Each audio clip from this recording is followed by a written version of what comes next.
বর্তমানে জি বাংলার সবচেয়ে বেশি আলোচিত এবং অন্যতম জনপ্রিয় ধারাবাহিক হল চিরদিনই তুমি যে আমার।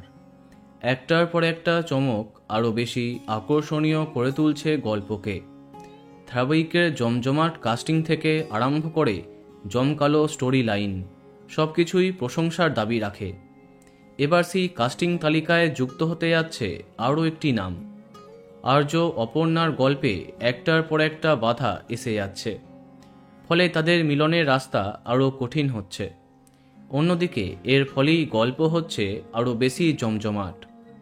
এবার চিরদিনই তুমি যে আমার ধারাবাহিকে এমন এক চরিত্র প্রবেশ করছে যে বর্তমানে জেলে আছে, এবং তার আগমনে আস্তে আস্তে খুলবে সমস্ত জট। সম্ভবত গল্পের প্রধান খলনায়ক হতে যাচ্ছে এই চরিত্রটি। গোপন সূত্রে জানা যাচ্ছে এই চরিত্রের মাধ্যমে ধারাবাহিকে প্রবেশ করছেন জনপ্রিয় টেলি অভিনেতা সুতীর্থ সাহা।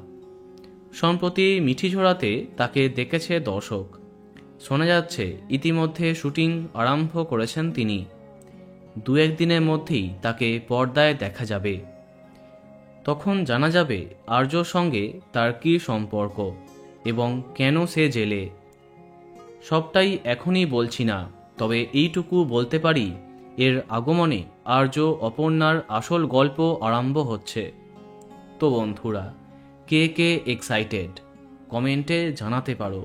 আর এই রকমই আরও অনেক ভিডিও পেতে সাবস্ক্রাইব কারেন্ট পজ। ধন্যবাদ।